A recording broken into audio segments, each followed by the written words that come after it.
Você vai ver que todo animal de floresta que está saudável, ele não precisa usar papel higiênico. Ele acabou de defecar, o ânus dele está limpo. E aí? O que isso quer dizer? Quer dizer que na hora que você passa o papel higiênico, não pode sair nada. Se sair, você tem grau de desbiose. Quando você chegar num ponto onde sua microbiota intestinal é nota 10, na hora que você termina de evacuar, você passa o papel, não sai nada. Aí você pode, inclusive, vender suas fezes para fazer transplante de cocô.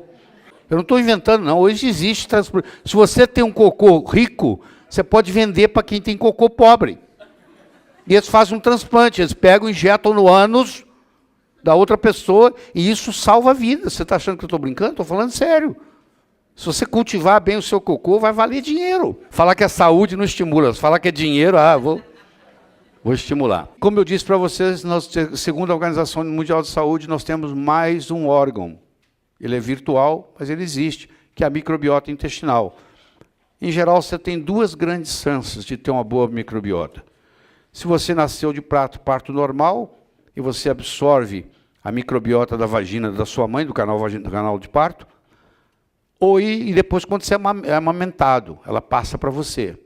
Se você nasceu de cesárea e não foi amamentado, você tem, o resto da vida, um problema de microbiota intestinal. De vez em quando, você tem que estimular essa microbiota.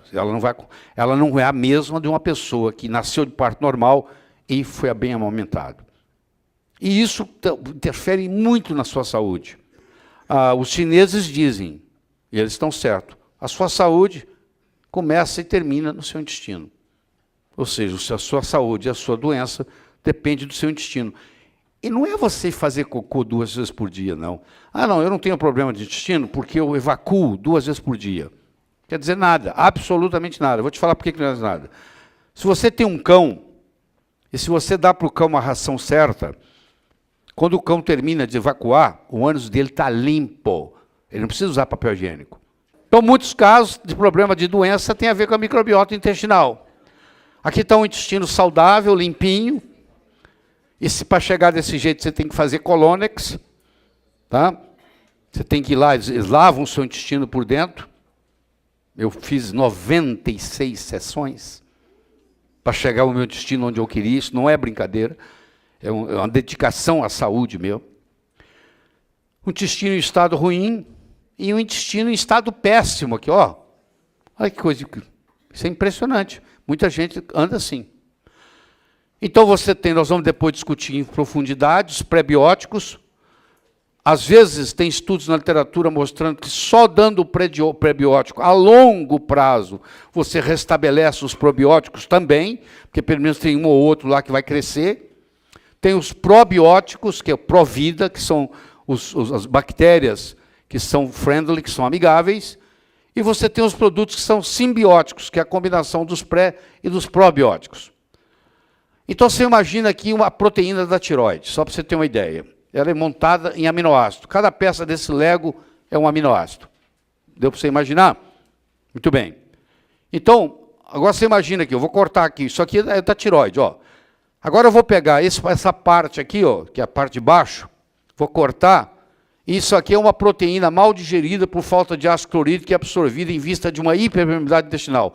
Uma vez na corrente sanguínea, ela vai funcionar como antígeno, gerando um anticorpo contra essa proteína, que é a mesma que você tem na tireoide. Aí o que acontece? Esse anticorpo agora, geralmente é um IgG, é uma imunoglobulina do grupo G, pode ser IgM, pode ser IgA, mas geralmente é IgG. E ele vai lá e ataca isso aqui, como se fosse um corpo estranho. Porque agora existe um anticorpo contra essa proteína que vai lá e ataca a tireoide. Ou se pode atacar o rim, pode atacar a suprarrenal. Depende do tipo de proteína que você comeu. E que passou no tight junction, se passou na junção estreita. Estão me acompanhando? Tá. Isso chama-se mimetismo molecular ou homologia estrutural. Então, quem quer conversar com outro mais sofisticado, fala, ó, temos um caso de mimetismo molecular. Por quê? Uma mimetiza a outra. Tá certo? Então, aqui, eu vou atacar essa proteína que eu acabei de comer, por azar meu, eu vou atacar a tireoide e eu vou criar uma tiroidite Hashimoto. No caso da tiroidite Hashimoto, você vai saber que existe, porque você vai fazer o chamado anti-TPO no sangue. O anti-TPO no sangue tem que estar menos de 35. Se ele tiver mais de 35, ele é chamado positivo.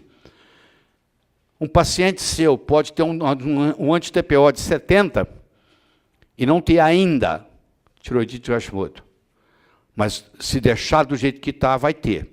Porque o anticorpo vem muito antes da doença per se. Aí você vai, por exemplo, pega um paciente com um anti-TPO de 70, 80, 200, 300 e dá selênio, você vai ver que na próxima visita já está mais baixo. Você tem que fazer o selênio quelado, 100 microgramas 2 vezes por dia. Tá? O anticorpo IgG irá atacar a proteína localizada na tireoide, causando tiroidite Hashimoto.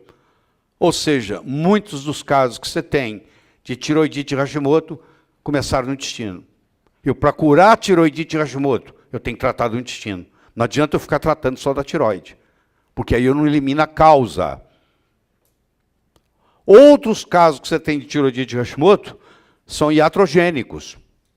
O paciente está tomando T4 há muito tempo, e o T4 não está virando T3, e o T4 está virando T3 reverso. E isso também ajuda a provocar a tiroidite Hashimoto. Nós vamos ver isso quando nós estudarmos tireoide no módulo 5. Nós vamos estar discutindo tireoide, adrenais e pâncreas. A produção de ácido estomacal, já expliquei isso para vocês, requer iodo, zinco, vitamina B1. Então, olha só, um paciente com tiroidite Hashimoto vai se beneficiar de eu dar iodo, zinco e vitamina B1. Só que se o anti-TPO estiver elevado, eu tenho que dar selênio junto. Eu só posso dar iodo na tiroidite Hashimoto se eu der selênio junto com iodo. Então eu vou dar selênio, vou dar iodo, vou dar zinco, vou dar vitamina B1 e vou reparar, consertar, repor, reinocular. Eu vou fazer os chamados 6 R's do intestino. Antigamente era 4, depois 5, agora são 6 R's, que nós vamos ver também no futuro. Tá? Que doenças podem surgir quando o ácido estomacal é muito baixo por muito tempo? Então, olha só, o ácido clorídrico contribui na ativação das enzimas digestivas. Pepsinógeno sovira pepsina sob a ação do ácido clorídrico. Então, ele interfere na absorção, na digestão. Então, quando não tem isso, muitos minerais são perdidos e etc. Eu já falei para vocês que todo mundo com mais de 40 anos tem gastrite atrófica. O paciente que está tomando medicação antiácida, que é uma pena, porque o SUS dá. Então, o pobre, antigamente no Brasil era assim. O rico era doente, porque tinha acesso ao remédio. O pobre não tinha acesso ao remédio, não tinha doença. Agora, eu estou falando sério, não estou brincando não. Agora o SUS dá. Então, eu quero a estatina porque é de graça. Eu quero o omeprazol porque é de graça. Está todo mundo tomando estatina, todo mundo tomando omeprazol e todo mundo doente. Vocês entenderam? Então, como é de graça, pessoa de graça, eles acham que é bem... não, tem que tomar, é de graça, pô. E eles levam esses venenos para casa e não tem nenhuma indicação. 99,999% dos pacientes tomando medicação antiácida deveriam estar tomando ácido clorídrico, o contrário. Esse aqui é o problema. A grande maioria dos indivíduos com incompatibilidade alimentar não são capazes de produzir adequadamente ácido estomacal por deficiência de iodo, com formação de bolhas de causando GERD, que é o refluxo esofágico. Tá? Forma bolhas e forma o refluxo esofágico. Deixa eu falar um pouquinho de incompatibilidade alimentar. Incompatibilidade alimentar é uma palavra que eu inventei. Eu vou te falar porque eu tive que inventar isso. Porque o médico não sabe distinguir alergia alimentar de intolerância alimentar, de hipersensibilidade alimentar. Hipersensibilidade alimentar. São três 3 patologias totalmente diferentes. Tem nada a ver uma com a outra. Tem paciente seu que tem alergia alimentar, tem paciente seu que tem intolerância alimentar, e tem paciente seu que tem hipersensibilidade alimentar. E você chama isso tudo de alergia alimentar.